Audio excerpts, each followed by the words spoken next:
Assalamualaikum, saya Vito. Jadi pada dalam video ni kita akan discuss satu topik yang sangat penting. So saya akan start terus ni ya. Alright. Terima kasih kerana mendengar sebelum tu. And let's get into it. Palestin, perjuangan manusia abad ke-21. Palestin merupakan sebuah wilayah yang telah lama wujud dan melalui pelbagai fasa pemerintahan. Bermula dari Empayar Mesir Purba ke pemerintahan Uthmaniyah dan akhirnya di bawah mandat British. Isu Palestin bukanlah perkara baharu bagi masyarakat abad ini. Sejak kecil, ia telah didedahkan dengan pelbagai laporan berita mengenai kekejaman rejim Zionis terhadap rakyat Palestin. Penindasan dan penyiksaan yang dilakukan amat melampau, seolah-olah tiada nilai kemanusiaan. Pemikiran Zionis yang ekstrim melihat bangsa mereka sebagai lebih tinggi dan menganggap bangsa lain sebagai tidak setara, bahkan seperti binatang. Perkara ini boleh dihuraikan dengan lebih mendalam dalam bahagian lain.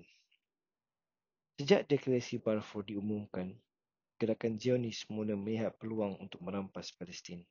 Mereka yang dahulunya ditindas, kini menindas pula golongan yang pernah membantu mereka akibat pemikiran sempit dan mementingkan diri.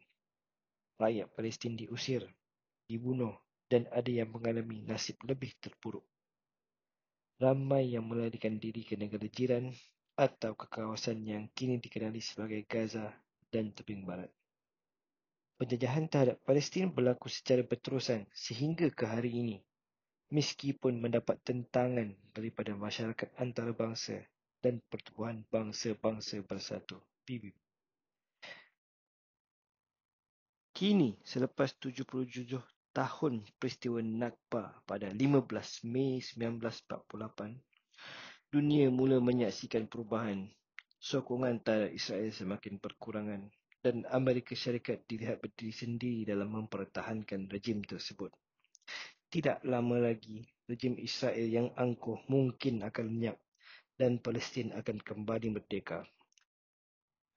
Sokongan global daripada rakyat pelbagai negara, termasuk negara bebas dan bekas jajahan, menunjukkan bahawa propaganda Zionis semakin lemah.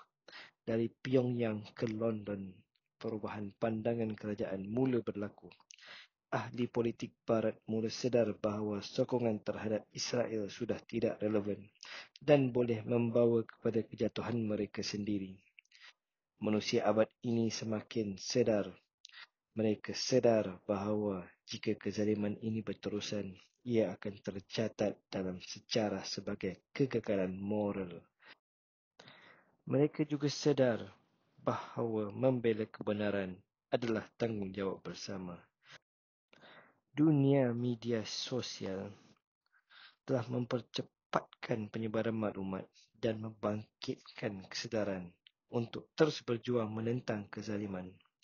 Tidak lama lagi, Palestin akan merdeka. Rejim Israel yang angkuh akan lenyap akibat ketamakan dan kebodohan mereka sendiri. Okey, itu sahaja yang saya nak sampaikan. Tapi sebelum tu saya ulaskan sikit lah mengenai isu sekarang. Sekarang kita dapat lihatlah perubahan dari segi pandangan masyarakat global atas isu Palestin. Yang baguslah, perkembangannya bagus, sangat bagus.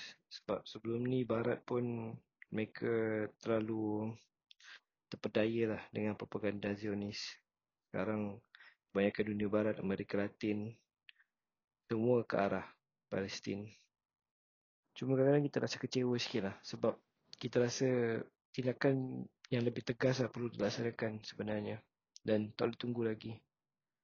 Semakin tunggu, semakin banyak yang tak sepatutnya berlaku ke atas rakyat Palestin.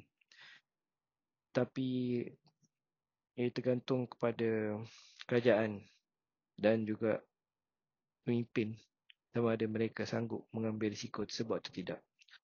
Rakyat akan mengikut perintah kalau perjuangan itu adalah perjuangan yang benar. Terima kasih kerana mendengar. Harap-harap kita dapat lihat Palestin mereka dengan masa lagi cepat lah. Kita doakan yang terbaik untuk mereka. Dan kita usaha yang sebaik mungkin lah apa yang kita boleh buat untuk teruskan perjuangan ini. Dan marilah sama-sama kita tunjukkan kepada sejarah apa yang kita boleh buat pada abad ini.